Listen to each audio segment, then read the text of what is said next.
पढ़ने के बाद क्या करना चाहोगे?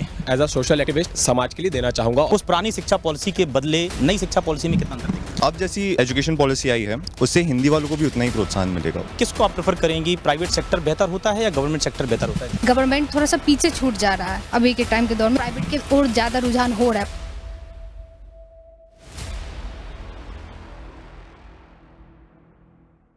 नमस्कार, स्वदेश न्यूज की खास पेशकश यूथ पोल में आपका स्वागत है। मैं हूं दुर्गेश गुप्ता और इस वक्त मैं मौजूद हूं राजधानी भोपाल के विश्वविद्यालय बरकतुल्लाह यूनिवर्सिटी पे। हमारे साथ इस वक्त मौजूद हैं तमाम यूथ, और यूथ पोल के कार्यक्रम में ये तमाम युवाओं से हम जानेंगे कि किस तरह से शिक्षा, बेरोजगारी, मूलभूत सुविधाएं और रोजगार, राजनीति को लेकर इनकी क्या विचारधारा है, इनकी क्या मानसिकता है, क्या आइडियोलॉजी है, इन तमाम मुद्दों पर हम इनसे चर्चा करेंगे। एक एक कर सभी युवाओं से हम जानकारी लेंगे। सर, क्या नाम है आपका? विकास सिंह परमाना। कहाँ पढ़ते हो? मैं बरकतुल्लाह विश्वविद्यालय के विधि विभाग का छात्र हूँ। पढ़ने के बाद क्या करना चाहोगे? मैं पढ़ने के बाद मेनली अपना जो प्रोफेशन है, मैं अब एज अ सोशल एक्टिविस्ट समाज के लिए देना चाहूँगा, और एज अ लॉयर मैं एक सोशल एक्टिविस्ट हूँ, सो मैं लॉयर में चाहूँगा, एडवोकेट। सोशल एक्टिविस्ट की जगह है सरकार में, सत्ता में, आने वाले भविष्य में? बिल्कुल है। जैसे लीगल एडवाइजर ही है। अगर मैं चाहता हूँ, हम में कोई भी बच्चे चाहते हैं लीगल एडवाइजरी करना, बिल्कुल कर सकते हैं, और उसके द्वारा भी हम लोगों की मदद कर सकते हैं। मैं शिक्षा को लेकर बात करूंगा। शिक्षा की अगर बात की जाए तो नई शिक्षा पॉलिसी अभी सरकार लेकर आई है, कितना फायदा मिलेगा? और जो पुरानी शिक्षा पॉलिसी थी, उस पुरानी शिक्षा पॉलिसी के बदले नई शिक्षा पॉलिसी में कितना अंतर देखेंगे? सबसे पहले नई शिक्षा पॉलिसी के बारे में मैं इतना कहना चाहता हूँ कि अभी तक जैसा चल रहा था, जो हिंदी बेल्ट से आते थे, हिंदी वर्ग के जो बच्चे होते थे, उन्हें बहुत कॉम्प्लेक्स होता था, क्योंकि मैक्सिमम ये है कि जहाँ पे भी आप जॉब्स के लिए अप्लाई करो, कहीं पे भी जाओ, तो फर्स्ट हैंड एम्फेसिस उनको मिलता है जो इंग्लिश से आए हैं। बेसिकली उन लोगों की एक लाइफस्टाइल होती है अलग। लेकिन अब जैसी एजुकेशन पॉलिसी आई है उससे हिंदी वालों को भी उतना ही प्रोत्साहन मिलेगा, उतने ही वो आगे बढ़ेंगे। मैं आपको रोकूंगा, यानी कि तकनीकी शिक्षा और चिकित्सा शिक्षा, यानी कि एमबीबीएस और इंजीनियरिंग, अब हिंदी से पढ़ाई पर सरकार विचार कर रही है, जहां तक कि एमबीबीएस की पढ़ाई भी शुरू हो गई। कितना फायदा मिलेगा? जैसा मैंने बताया, फायदा मिलेगा, फायदा रहेगा। और ऐसा नहीं है, ये फायदा रहेगा हिंदी वर्ग वालों के लिए, लेकिन इससे इंग्लिश वालों के लिए, कोई जो इंग्लिश मीडियम से पढ़ के आएंगे स्टूडेंट्स, उनके लिए कोई लॉस नहीं होगा। लेकिन हिंदी वालों के लिए और प्रोत्साहन की बात होगी कि उनको एक लेवल एम्फेसिस और मिलेगा। मैम, जॉब की बात की जाए तो private sector and government sector, दोनों में से किसको आप प्रेफर करेंगी? प्राइवेट सेक्टर बेहतर होता है या गवर्नमेंट सेक्टर बेहतर होता है जॉब? सर, वैसे तो माना जाता है कि गवर्नमेंट सेक्टर बेटर है, बट अभी हमारे यहाँ, जैसे कि मैं बिहार से बिलोंग करती हूँ, तो हमारे इधर बहुत सारे बेरोजगारी है, तो बच्चे ज़्यादा प्राइवेट में जाना पसंद करने लगे, क्योंकि गवर्नमेंट की आती नहीं है वैकेंसी, और आती भी है तो 2-4-10 साल के बाद आती है, होती है, तो इस प्रोसेस में बहुत देर हो जाता है, क्योंकि हमें अपने फैमिली को स्टेबल करना है, स्टेब्लिश होना, बहुत सारी बातें, तो उसके लिए बच्चे प्राइवेट सेक्टर में ज़्यादा मतलब जाने की कोशिश कर रहे हैं, या गवर्नमेंट थोड़ा सा पीछे छूट जा रहा है अभी के टाइम के दौर में। जो मैं एनालिसिस कर पा रही हूँ उसके मुताबिक मैं बता रही हूँ, थोड़ा प्राइवेट के और ज़्यादा रुझान हो रहा है बच्चे का। अच्छा, गवर्नमेंट की अगर बात की जाए तो गवर्नमेंट में बहुत सारी ऐसी खबरें भी निकलकर सामने आती हैं कि कभी पेपर लीक हो गया, कभी व्यापम जैसा घोटाला हो गया, तो उसमें आपको क्या लगता है? घोटाले तो हर जगह ही है, पर वो अपने अपने चॉइस पे है कि इंसान गवर्नमेंट जाना चाहे या प्राइवेट, दोनों ही जगह बराबर अपॉर्चुनिटीज़ हैं। डिपेंड करता है कि कौन कहाँ जाना चाहता है। ऐसा नहीं है कि अगर गवर्नमेंट में जाना चाहते हैं तो वहाँ पे अपॉर्चुनिटीज़ नहीं है, जाना है तो वहाँ पे भी बहुत सारी चीज़ें हैं। लीक होना, पेपर लीक नहीं होना, ये होता रहता है, ये अब पार्ट ऑफ सिस्टम बन चुका है। इसको चेंज करने में बहुत टाइम लगेगा, जो मुझे अभी नहीं लगता है कि हो पाएगा। यानी कि पार्ट ऑफ सिस्टम को अगर चेंज नहीं हुआ तो फिर इस सिचुएशन में जो टैलेंटेड स्टूडेंट हैं, जो कि है ना, वो पीछे रह जाते हैं। अच्छे जितने भी टैलेंटेड, वो पीछे हो जाते हैं, और जो जिसके पास पैसे है, जिनकी फैमिली का फाइनेंशियल स्ट्रांग है, वो बच्चे को आगे कर देते हैं अपना सेटिंग गेटिंग करके, जो भी होता है। तो इस वजह से अच्छे टैलेंट पीछे हो जाती है, और जो नहीं है वो आगे निकल के आ जाते हैं, जिसकी वजह से बहुत सारी प्रॉब्लम भी फेस करनी होती है। हमारी सोसाइटी का जो प्रॉब्लम है समाज में जो चल रहे, उसमें भी अनटैलेंटेड आगे आ रहे हैं, जिनको कुछ नॉलेज, जैसे आप देख लो इंजीनियरिंग फील्ड में अभी जितने भी मतलब हो रहे हैं, या पुल गिर जाती है, क्या होता है कि उनके पास टैलेंट है ही नहीं, नॉलेज है ही नहीं, लेकिन वो आ गए किसी कारण बस, जिसकी वजह से हमें फेस करना पड़ता है। हमारे समाज को अंदर से मतलब खोखला किया जा रहा है इस वजह से। अच्छा, सरकार ने स्टार्टअप पॉलिसी को लेकर एक नई नीति लाई है। स्टार्टअप पॉलिसी यानी कि जो बेरोजगार युवा है, आत्मनिर्भर युवा बने, मध्य प्रदेश में युवा बेरोजगार रोजगार लेने वाला नहीं, रोजगार देने वाला युवा बने, यह किस हद तक कितनी सफल होती दिख रही है? सर, ये एक्चुअली बहुत अच्छी पॉलिसी है, क्योंकि जब अगर आप डेवलप कंट्रीज को देखेंगे तो वहाँ पर लोग जॉब कम बिजनेस ज़्यादा करते हैं, जिनके उनकी जीडीपी बहुत ज़्यादा आगे बढ़ी है। और हमारा युवा जो है मतलब सबसे पहले ये सोचता है कि पढ़े लिखें, 10th करें, 12th करें, सरकारी नौकरी मिल जाए, तो इससे अपना देश आगे नहीं बढ़ रहा है। इससे सरकार को बोझ आ रहा है, उनके फैमिली को बोझ आ रहा है, उनको भी मेंटल प्रेशर आ रहा है। पर यही युवा अगर स्टार्टअप करके बिजनेस करेगा तो वो खुद अपने आप को रोजगार दे रहा है, 10 लोगों को रोजगार देगा, जैसे कि जीडीपी बढ़ेगी, आफ्टर ऑल देश का ही विकास होगा। तो ये बहुत अच्छी पॉलिसी है। स्टार्टअप पॉलिसी में सरकार ने जिक्र किया है कि लोन मुहैया करवाया जाएगा सब्सिडी के साथ में। क्या आसानी से लोन अवेलेबल हो जाता है, लोन मिल जाता है? बैंक की जो प्रणाली है, बैंक की जो क्रिया है, वह काफ़ी कठिन नज़र आती थी पहले, अभी की क्या स्थिति है? सर, अभी की स्थिति जो ऐसी है कि अगर इसको स्टार्टअप करना है तो उसको बहुत कम इंटरेस्ट में लोन मिल जाते हैं, जो कि बहुत सही है एक तरफ से, कि लोग बिना सिक्योरिटी के, जैसे कोविड काल में देखा गया था, जो स्ट्रीट वेंडर्स थे उनको बहुत सस्ते रेट में लोन दिए गए थे, जो उनको बहुत फ़ायदा भी मिला। इस हिसाब से ये बहुत सही पॉलिसी है। स्ट्रीट वेंडर योजना तो जो फुटपाथ पर करीब 10,000 फिर 20,000 करीब इसके लिए योजना लाई गई थी, मगर एक स्टार्टअप पॉलिसी के तहत में करीब 50 लाख तक का लोन बेरोजगार युवाओं को मुहैया करवाया जा सकता है। लेकिन बैंक की जो प्रणाली है वह काफ़ी कठिन होती थी पहले, अभी लगता है आपको कि आसानी से मिल जाएगा लोन? सर, अभी थोड़ा कहना मुश्किल है, क्योंकि धीरे धीरे चीज़ें सुधर रही हैं। बाकी अगर बैंक चाहे तो युवाओं को दे सकती है, जिसके मतलब अगर वो ये दिखा पाए कि हाँ, अगर वो रोजगार करें जो कि फ़ायदा मिलेगा, तो उससे बहुत सही रहेगा। मुझे इस पे कुछ कहना है जी।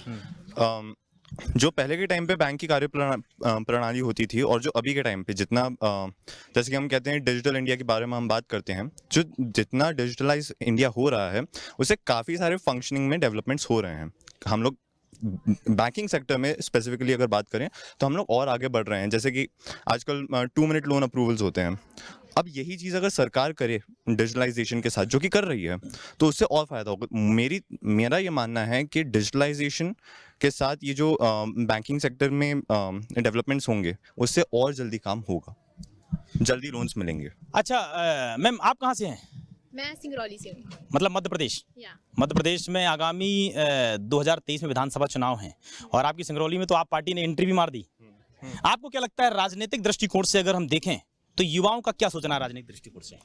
राजनीतिक दृष्टि से अब आजकल के नागरिक इतने तो समझदार हो ही गए हैं, उन्हें सरकार के बारे में और जो आगामी पॉलिसीज़ वगैरह आती जा रही हैं और इतनी पारदर्शिता हो चुकी है कि आजकल के नागरिक हमारे इंटरनेट का यूज़ करके सभी चीज़ों में नॉलेज एक्सेस कर सकते हैं, उन्हें हर चीज़ का ज्ञान होता है। तो आजकल जो एक राजनीतिक दृष्टिकोण है वो सबकी अपनी अपनी चॉइसेस पे डिपेंड कर रही है। तो कहीं ना कहीं नागरिकों के सामने ये जो आजकल पारदर्शिता है नागरिक और सरकार के बीच, वो चीज़ें काफ़ी खुली हुई हैं। तो मैं यही कहना चाहूँगी कि आजकल के नागरिकों को इन सब का अच्छे से यूज करें और अपनी जो मानसिकता है उन चीज़ों के हिसाब से अब आजकल देश विकसित कर रहा है। जैसे नरेंद्र मोदी हमारे हैं, उन्होंने इंटरनेशनल जो हमारे रिलेशंस थे उसे काफ़ी स्ट्रॉन्ग बनाया है। तो नरेंद्र मोदी के आने से मुझे जो सबसे अच्छा और पॉजिटिव पॉइंट मिला वो तो मुझे यही लगा। अच्छा मैम, आपने बोला, जैसा कि इन्हें जिक्र किया कि नरेंद्र मोदी जी थे, फॉरेन कंट्रीज़ में रिलेशन अच्छे हैं, फॉरेन कंट्रीज़ में भारत का वर्चस्व बढ़ा है। अगर हम यहाँ पर चुनाव की बात करें तो 2 चीज़ों पर चुनाव होते हैं, एक आइडियोलॉजी कि हम किसी विचारधारा से प्रभावित हैं, दूसरी मूलभूत सुविधाएं कि हमारे पास सड़क, बिजली, पानी, रोजगार, महंगाई, वो से कौन सी सरकार, कौन सी सत्ता हमको राहत दे रही है। आप से अगर प्रश्न पूछा जाए तो आप किससे प्रभावित होंगी? किसी आइडियोलॉजी से? विशेषकर जिस तरीके से अदर कंट्रीज़ में, अमेरिका में चुनाव चलते हैं, तो अमेरिका में चुनाव होते हैं तो ये देखा जाता है कि कौन से किस राष्ट्रपति के अंतर्राष्ट्रीय लेवल में उनके रिश्ते कैसे हैं। भारत की अगर बात करें तो भारत में कई तरह से चुनावी मुद्दे बनाए जाते हैं, जाति हो गए, धार्मिक समीकरण हो गए और मूलभूत सुविधाओं से संबंधित समीकरण हो गए। मैम ने एक नया मुद्दा दिया कि अब नरेंद्र मोदी जी के जो अंतर्राष्ट्रीय लेवल पर जो रिश्ते हैं उसको लेकर मैं ज़्यादा प्रभावित हूँ। आपका क्या मानना है? मेरे अकॉर्डिंग फैसिलिटीज़ ज़्यादा मैटर करती हैं इन अ स्टेट लेवल। अगर हम कंट्री उस पे जाएंगे पूरे पे, तो वहाँ पे मोदी जी का अच्छा है। जैसे इंटरनेशनल जो हमारे वो हैं, जो भी रिलेशनशिप्स हैं, वो पहले वाले पीएम से ज़्यादा अच्छे हो चुके हैं। और अगर स्टेट लेवल पर देखें तो लाइक दिल्ली को एक एग्जांपल ले सकते हैं। तो दिल्ली में जो केजरीवाल जी जो वर्क कर रहे हैं, वो आई डोंट थिंक सो बाकी किसी स्टेट में वो चीज़ें हैं। रोड्स, इलेक्ट्रिसिटी वहाँ पे बहुत मतलब लो उसमें मिलती है। एग्जैक्टली तो वो स्टेट मतलब आप बोलना चाह रही हैं, आप प्लीज। नहीं, नहीं। हाँ हाँ प्लीज बोलिए ना। हम सिर्फ फ्रीबीज देखते हैं और आइडियोलॉजी देखते हैं। अभी भी हम इतने अवेयर नहीं है कि हम इलेक्शंस हमारे यहाँ पे क्लाइमेटिक डिसीजंस के बेसिस पे नहीं होते हैं। कोई भी ये नहीं देखता है कि कौन सी पार्टी क्लाइमेट के लिए क्या कर रही है। फ्रांस में हम देखें अगर जो इस बार का जो इलेक्शन था उसमें मेन चीज़ टर्निंग पॉइंट क्या था, उनकी जो क्लाइमेटिक पॉलिसीज़ थी। हमारे यहाँ पे कोई भी क्लाइमेट को फोकस नहीं करता है। अगर कोई कुछ फ्री दे रहा है, कोई कुछ फ्री दे रहा है, ये एक टर्निंग पॉइंट हो जाता है। क्लाइमेट का भी टर्निंग पॉइंट नहीं हो रहा है। मतलब जो फ्री की चीजें मिल रही हैं फोकस किया जाए। मेरा कहने का मतलब ये है कि हम क्लाइमेट पे फोकस करें, सॉइल डिग्रेडेशन पे फोकस करें। अच्छा प्लीज आप लोग खड़े हुए हैं, मेरा आप लॉयर हैं, वकालत कर रही हैं? नहीं, मैं बरकतुल्लाह यूनिवर्सिटी विधि विभाग की एक छात्र हूँ। अच्छा ओके, विधि विभाग मतलब लॉयर, लॉ कर रही हैं, लॉ कर रही हैं, ओके। अच्छा मैं आपसे पूछना चाहूँगा कि अगर आपको विकल्प मिले कि राहुल गांधी, नरेंद्र मोदी और अरविंद केजरीवाल से सवाल पूछने के लिए मौका मिले तो आप क्या पूछेंगी? क्योंकि आप वकील हैं और वकील का काम ही होता है कि सवाल पूछना, उसके जवाब देना। मैं उनसे ये पूछना चाहूँगी कि आगामी जो इलेक्शंस होने वाले हैं वो उसमें ऐसा क्या अलग करेंगे जो आज तक ऐसा नहीं हुआ है। वो हमारी कंट्री को ऐसा क्या दे सकते हैं जो अभी तक कोई और नहीं दे पाया है या उन्होंने खुद ने नहीं दिया है। राहुल गांधी से सवाल करने का मौका मिले तो क्या पूछेंगी? उनका नाम पप्पू कैसे पड़ा?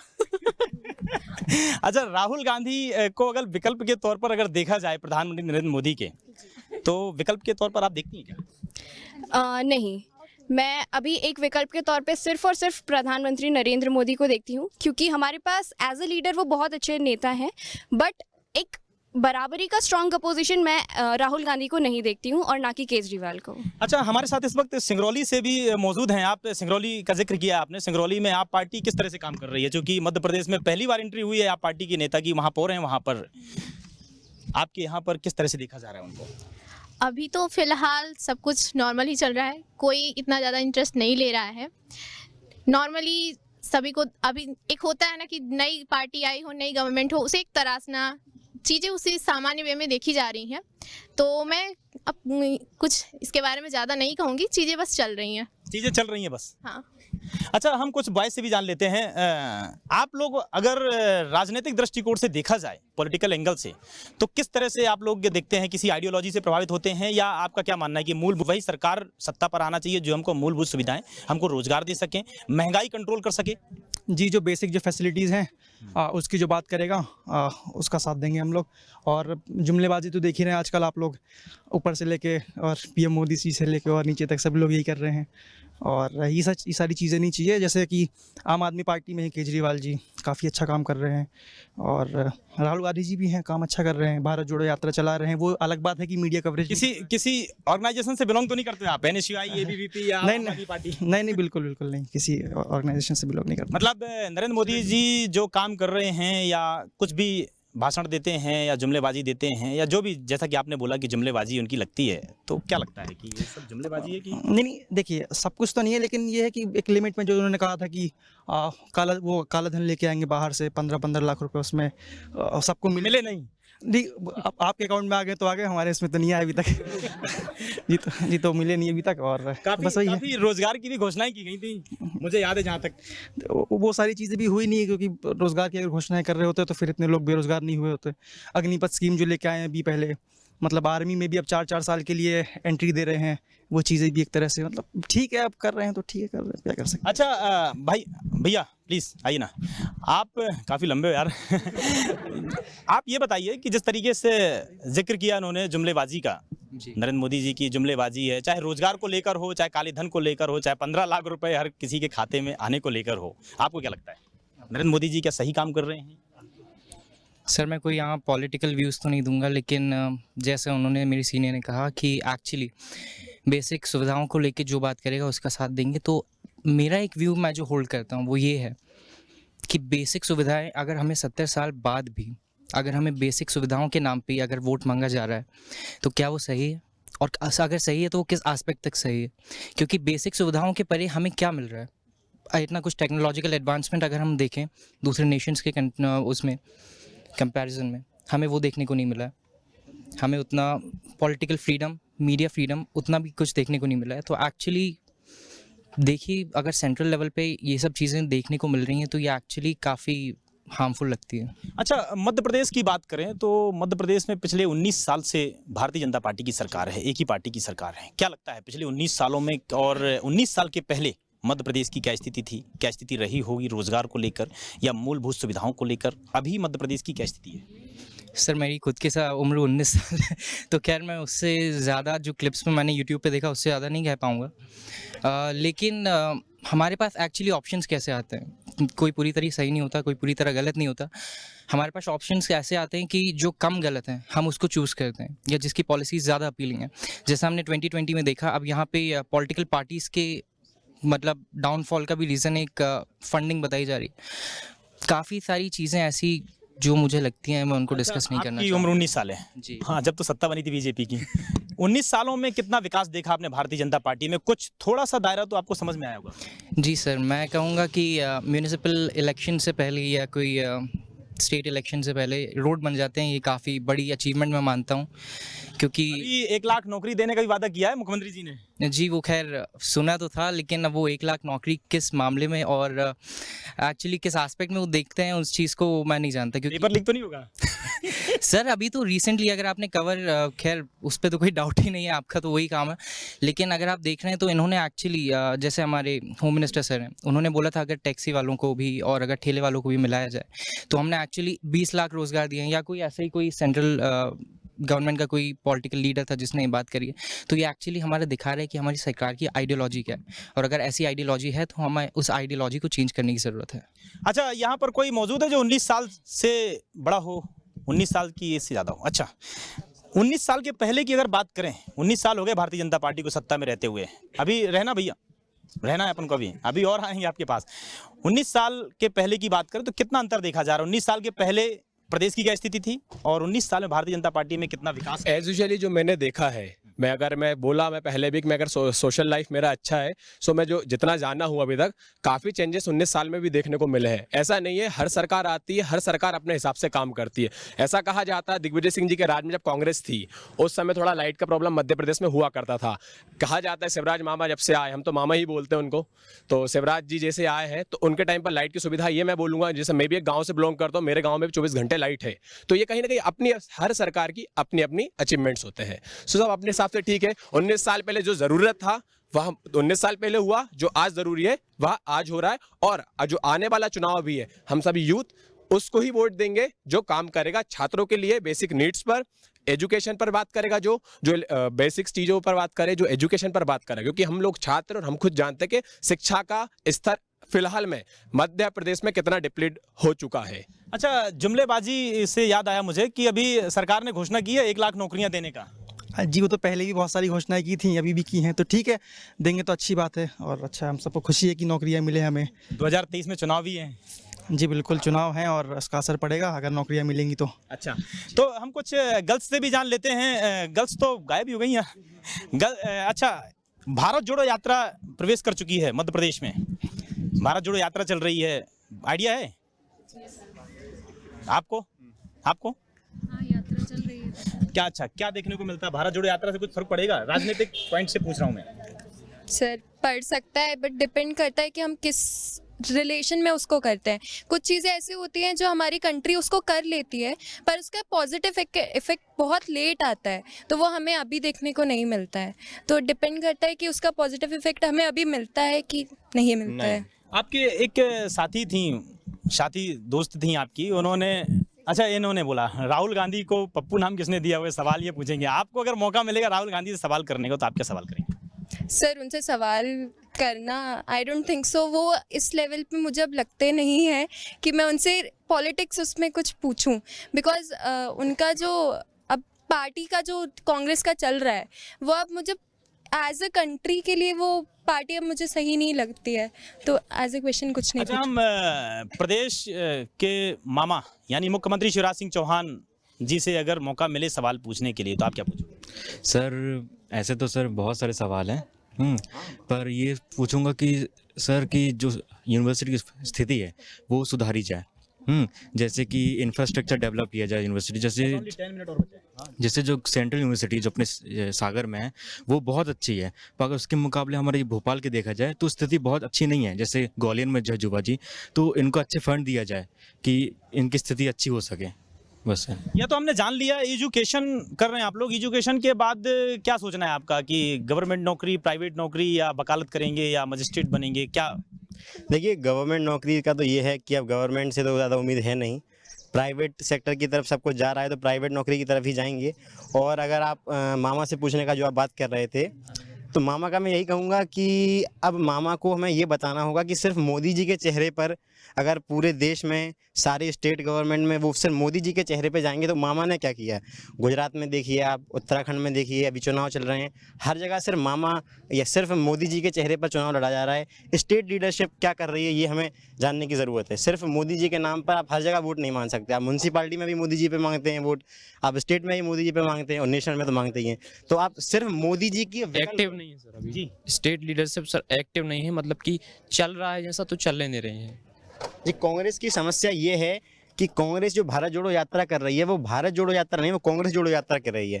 कांग्रेस पूरे स्टेट्स में ख़त्म हो चुकी है, तो कांग्रेस अपने आप को जिंदा करने की कोशिश कर रही है कि चुनाव लड़ तो सके।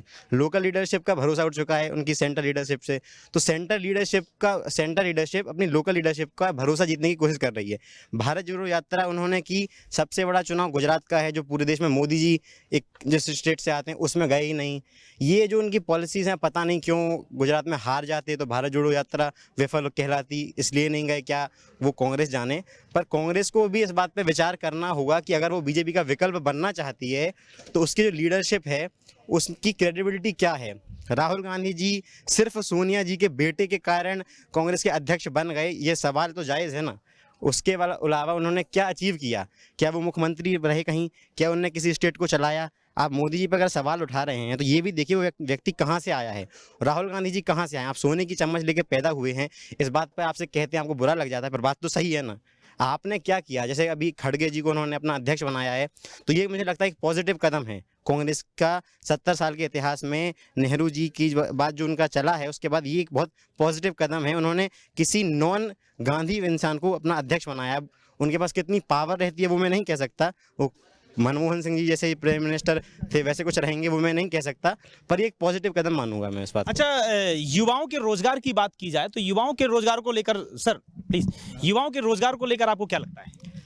सर युवाओं के रोज़गार को लेके तो मैं ये कहना चाहूँगा कि जो व्यक्ति उसके लायक है, कईयों को तो मिलती नहीं है। कईयों को तो ये भी नहीं पता कि 1 लाख, जैसे आपने भी बताया है, कई ऐसे बहुत सारे चुनावी घोषणाएं तो हो जाते हैं लेकिन वो पता ही नहीं चलते कि गए कहाँ हैं। चुनावी घोषणाएं कैसे? सर जैसे आप देखेंगे कि मध्य प्रदेश का बता रहा हूँ क्योंकि मैं मध्य प्रदेश में रहा हूँ, तो मैं ये कहूँगा कि जैसे ही चुनाव आते हैं वैसे ही मेट्रो का काम एकदम तेज़ी से होता है, वैसे ही यहाँ पर कोलार साइड में 6 लेन हो जाता है, वैसे ही रिंग रोड का बनने का हो जाता है। तो ये सब चुनावी आप खेलने का नहीं बोलेंगे तो क्या ही वो होगा ये। अच्छा सर, आपको क्या लगता है, एजुकेशन क्या पढ़ रहे हैं आप? मैं अभी लॉ पढ़ रहा हूँ। First year? नहीं, सेकंड ईयर। Second year. उसके बाद क्या करेंगे पढ़ाई के बाद, लॉयर बनने के बाद? एक्चुअली मेरा जो है वो आगे कॉर्पोरेट फील्ड में जाने का है, इसलिए मेरे इसी के लॉ के साथ साथ एक और कोर्स चल रहा है जो मेरे को कॉर्पोरेट वर्ल्ड में बहुत ज़्यादा आगे बढ़ने की कोशिश करेगा, मतलब मदद करेगा मेरी कॉर्पोरेट वर्ल्ड में आगे बढ़ने के लिए। कॉर्पोरेट वर्ल्ड के लिए सरकार बहुत सारे काम कर रही है, आत्मनिर्भर मध्य प्रदेश बना रही है, आत्मनिर्भर भारत की तर्ज पर काम कर रही है, स्टार्टअप पॉलिसी ला रही है, उसको लेकर आपकी क्या विचारधारा है? देखिए, जो आपने बोला कि कॉर्पोरेट के लिए बहुत आगे कर रही है, इसी सिलसिले में अभी अमित शाह ने कुछ दिनों पहले या महीनों पहले, मेरे को एग्जैक्ट याद नहीं है, पर एक उन्होंने स्पीच दी थी जिसमें उन्होंने CS को बहुत प्रोत्साहन करा था। एक्चुअली मेरा दूसरा कोर्स भी CS ही है, तब उसमें उन्होंने बताया था कि जो CS है वो कैसे कॉर्पोरेट वर्ल्ड को आगे ले जाने की कोशिश कर रहे हैं। क्योंकि आप अगर CS के बारे में थोड़ा सा डीप में घुसोगे तो आपको पता चलेगा जो भी पूरा कॉर्पोरेट वर्ल्ड है वो CS के ऊपर ही निर्भर है, ना कि एक CA के ऊपर। तो उस स्पीच से आप कह सकते हैं कि हाँ, उन्हें भी थोड़ा बहुत आइडिया है कि कॉर्पोरेट वर्ल्ड में क्या चल रहा है और कॉर्पोरेट वर्ल्ड को आगे बढ़ाने के लिए उन्हें किस चीज़ को सपोर्ट करना है। अच्छा, आप किस? मेरा नाम अनिकेत परमार है, मैं एक फ़िज़िकल एजुकेशन का छात्र हूँ।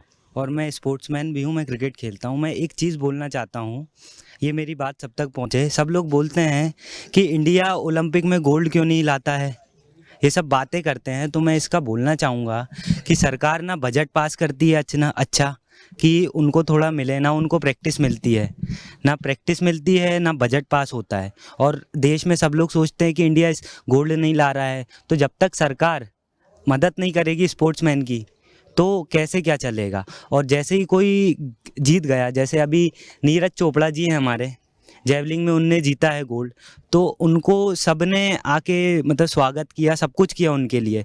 बट कोई मतलब नीचे वाला लेवल पे कोई खेल रहा है तो उसकी कोई मदद नहीं करता। एक हमारे भैया हैं कपिल, वो जूडो खेलते हैं, अभी वो नेशनल प्लेयर हैं और उनको अभी बाहर जाना था, तो सरकार ने उनकी कोई मदद नहीं करी, कुछ भी मदद नहीं करी। और उनको वहाँ जाना था तो उनको 1.5 लाख कुछ रुपए की ज़रूरत थी। तो उनके मतलब गांव से हैं वो, तो उनके गांव वालों ने ही उनको थोड़ा चंद मतलब पैसे इकट्ठे करके उनको वो किया, बट सरकार ने उनकी कोई मदद नहीं करी। तो मैं सरकार से ये अपील करता हूँ कि ये स्पोर्ट्समैन के लिए थोड़ी मदद करें, उनको थोड़ा बजट पास करें, क्योंकि स्पोर्ट्स ही सब कुछ है हमारे लिए। तो मैं ये चाहता हूँ आप इसकी कुछ करें हमारे लिए। धन्यवाद। तो स्पष्ट तौर से हमारे साथ आप देख रहे थे यूथ पोल, जिसमें युवाओं की शिक्षा, बेरोजगारी, जरूरत और राजनीतिक दृष्टिकोण से युवाओं ने तमाम मुद्दों पर हमसे चर्चा की। कैमरामैन राकेश के साथ दुर्गेश गुप्ता, स्वदेश न्यूज भोपाल।